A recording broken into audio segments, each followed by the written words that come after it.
the pressure to succeed and the pressure to become what they've always wanted you to become. And I had to break from that shell. Like, yeah, I could possibly do this engineering thing, but I'll be miserable. Mm. And I knew that. And so I knew I wasn't going to get a word in. So I wrote a letter. I wrote my mom a 7-page letter breaking down in detail why I'm not going to become an engineer. And I'm going to go into this thing. I wish I still had that letter. I got to find it. Um, why I'm not going to become an engineer. I'm going to go into this thing called digital media. And I knew, because I knew if I tried to have a conversation, I wasn't going to get a word. So I said, Mom, read this and let's talk about it.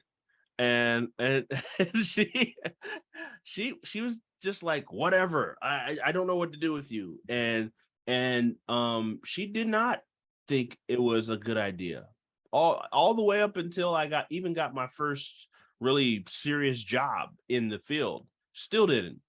And I think she's come to grasp with it today, and still asks me about and I think Africans always think about stability. A lot of people think about stability. But today she has a much more respect for it. I'm blessed to be able to help her get money to build her home, do small things here and there. I haven't done the big things yet. I haven't bought her the dream crib I want to get her, or some of the things that I want to do. So I'm motivated to do that. But today it's a different position. It's a different respect of what I do. I don't think she fully understands it still. But today there's a more of a respect than there was before. I still got some levels to get to where that respect will be ultimate. No, that's well said. And I want to ask, what would you want to say to someone who may come from African back home, or just being in the same situation where the full career goals are becoming a lawyer, doctor, but that's not really what they're passionate, and they don't want to have this conversation with their parent.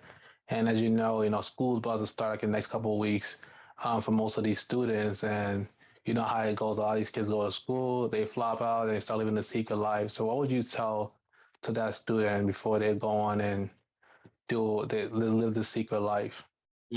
Great question, man. And you're a great interview, by the way.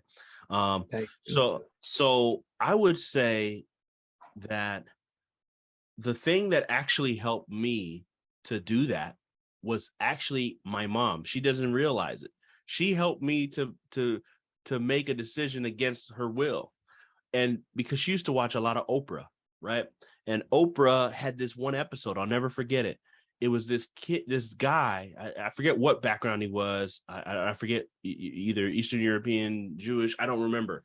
But he was this guy that parents wanted him to become a doctor. He became a doctor, and he did really well financially and successful and all that stuff.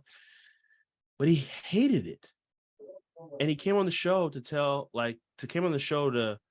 show what he really enjoys doing, which is baking cakes.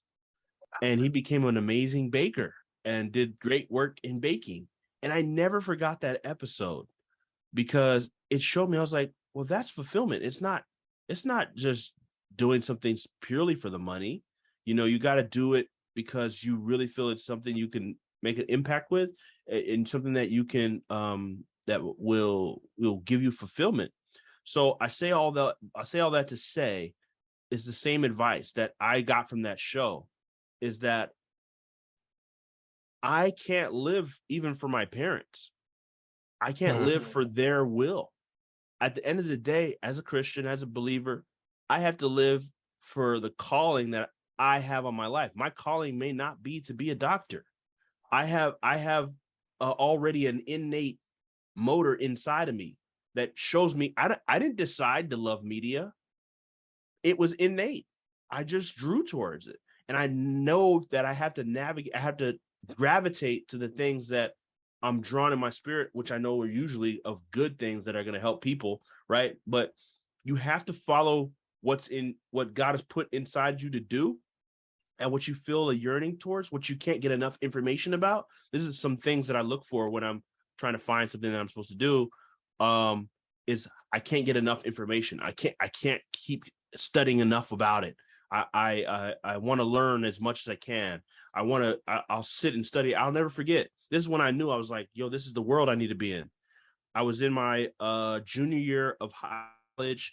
I was always told as a kid, David, you're so lazy. You're so lazy. You're so lazy. You know, and I thought I was lazy. But this is an epiphany moment where I was literally in the student lab for the media lab, and we had to work on a video assignment. I was working on a video assignment, and that video assignment wasn't, like I wasn't working on it because it was due the next day or anything like that. I was working on it because I really wanted to just finish it and get it done.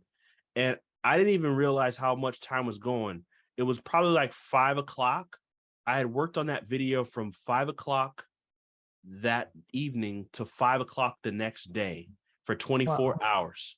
And I didn't even really realize it.